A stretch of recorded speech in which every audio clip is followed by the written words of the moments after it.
जारी रहेगी। सर्वे का तीसरा सवाल है, ईरान को धमकी देकर क्या ट्रंप मुस्लिम देशों को दबाव में लाना चाहते हैं?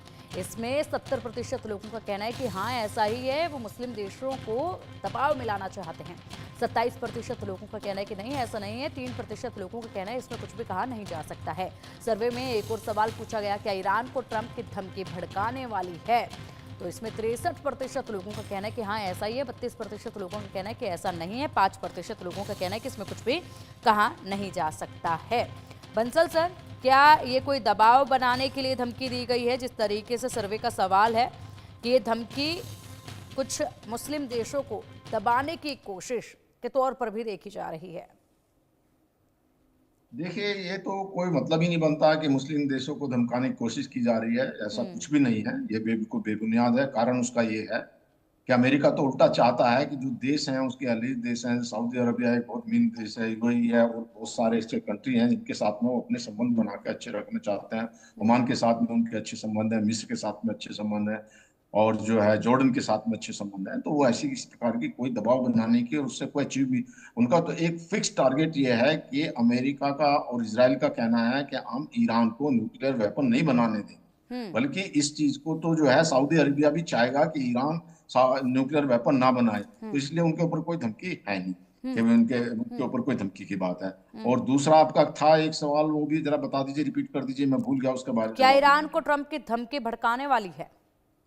नहीं, कोई भड़काने वाली धमकी नहीं है। वो इसलिए नहीं है, उन्होंने पहले मैक्सिमम प्रेशर डाला कि भाई पूरा सैंक्शन लगा के उनकी इकोनॉमी को प्रभावित जो करने की कोशिश करी, और अभी भी समय दिया है, लेटर भी लिखा है कि आप डील कर लीजिए। तो हम्म। इसमें भड़काने वाली कोई बात ही नहीं है। भड़काने वाली बात तो ये होती कि जो वो सीधे कहते हैं जी हाँ हम बात करने को तैयार ही नहीं है, और ना ही कोई पहले जो है मैक्सिमम प्रेशर ट्राई करते। हम्म। जैसे कि जनरल सहगल साहब ने भी कहा है कि उनकी इकोनॉमी बहुत कमजोर हो चुकी है, पैरालाइज। तो इसमें तो अब न्यूक्लियर वेपन बना के करेगा भी क्या ईरान जो है, अगर मान लिया उन न्यूक्लियर वेपन के अपने देश की इकोनॉमी खत्म।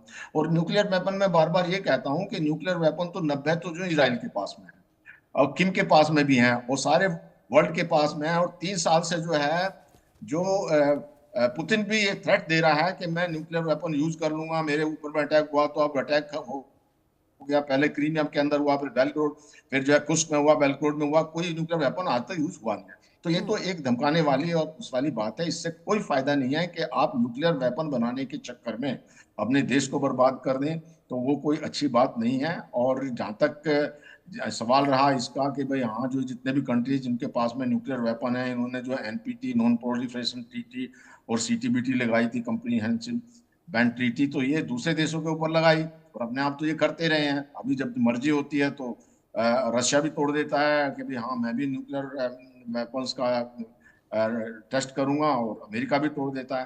तो ये डुअल स्टैंडर्ड तो इनके हैं। हम्म। लेकिन अभी जो इस तरह से जो देखा गया है, उसमें कुछ बातें ये भी हैं कि ये भी माना जा रहा है कि अगर अभी अगर न्यूक्लियर वेपन अब ईरान नहीं बनाता है, न्यूक्लियर वेपन का मतलब डिलीवरी सिस्टम, कि उसको डिलीवर किया जाए, और एनरिच यूरेनियम है, और वो कभी इनके प्रॉक्सीज और जो टेररिस्ट उनके हाथ में लग गया तो वो तो पूरे वर्ल्ड में उसको कहीं भी जाके एक डर्टी बम बना के फोड़ देंगे। और इसी वजह से जो यही इस तरह की घटनाएं जो हैं, इसी तरह की जो शक और चिंता जो वर्ल्ड की रहती है, वो पाकिस्तान के लिए रहती है, क्योंकि पाकिस्तान के अंदर में भी जो टेररिस्ट हैं उनके हाथ में न्यूक्लियर मटेरियल जा सकता है, और न्यूक्लियर मटेरियल उनके जो न्यूक्लियर ठिकाने सेफ नहीं है।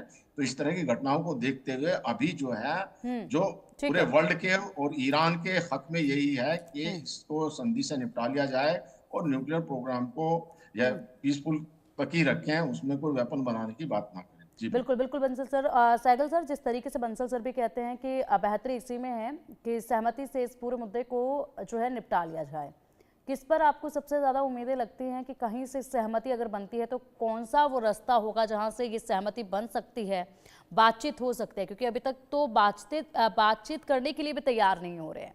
कहाँ से शुरुआत हो सकती है? बात हो सकती है अगर ये इनडायरेक्ट टॉक्स हो, हम्म। क्योंकि ईरान को किसी प्रकार से कोई भी भरोसा नहीं है ट्रंप के ऊपर। इनफैक्ट अमेरिकन को भी ट्रंप के ऊपर भरोसा नहीं है। वो भी कहते हैं कंप्लीटली अनप्रेडिक्टेबल, अनप्रेडिक्टेबल, अमेरिका कुछ भी कभी भी कर सकता है। तो पहले तो उनको ट्रस्ट पैदा करना पड़ेगा। दूसरा, इनडायरेक्ट नेगोशिएशन ईरान एक्सेप्ट करता है, और ईरान खुद जानता है कि वास्तव में न्यूक्लियर बॉम्ब बनाना उसके लिए जो है एक किस्म से बहुत बड़ा खतरा होगा। वो खतरे को मोल नहीं लेना चाहता। हम्म। वो साफ तौर पे कह रहा है कि हमारी जो न्यूक्लियर पावर की का क्षमता है या हम करना चाहते हैं, वो केवल सिविलियन यूज के लिए करना चाहते हैं।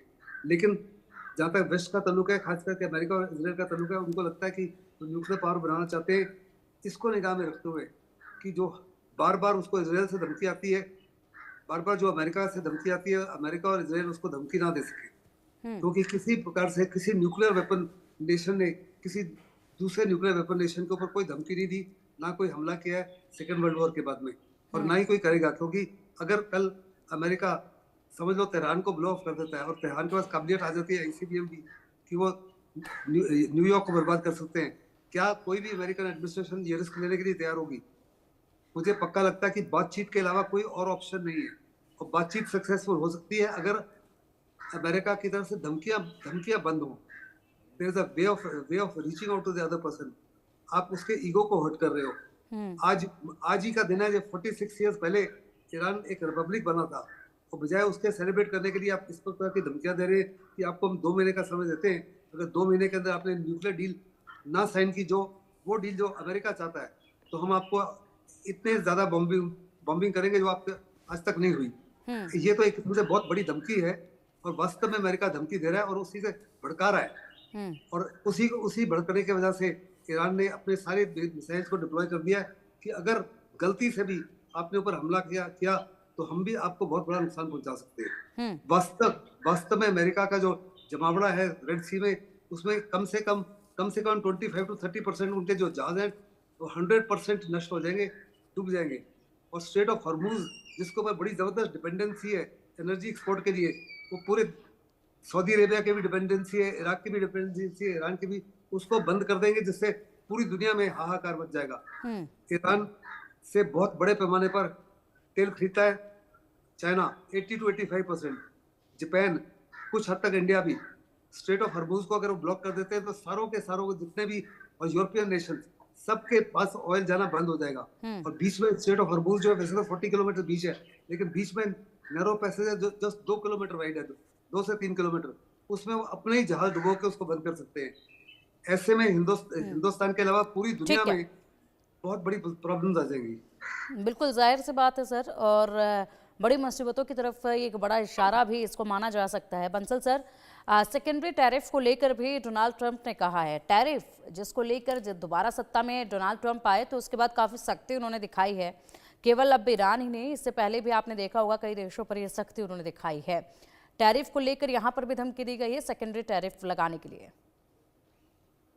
देखिए, वो तो जो मैक्सिमम प्रेशर पहले उन्होंने दिया था और सेकेंडरी टैरिफ, तो वही जो एक बात है कि ट्रंप भी नहीं चाहते हैं कि कोई लड़ाई हो, क्योंकि वो चाहते हैं इकोनॉमिक सैंक्शन और टैरिफ लगा करके उनकी इकोनॉमी को पैरालाइज करके उनको मजबूर कर दिया जाए कि उस बातचीत पर आ जाए, बातचीत की टेबल पर आ जाए। और देखिए, एक अच्छा तरीका अभी ये भी है कि जैसे देखा जा रहा है कि अभी जो प्रेसिडेंट ट्रंप और प्रेसिडेंट पुतिन के रिलेशन अच्छे हैं, और जो ईरान है वो भी प्रेसिडेंट पुतिन के साथ में अच्छे रिलेशन रखता है, तो ये एक माध्यम बन सकता है बातचीत करने का, एक बहुत अच्छा माध्यम बन सकता है।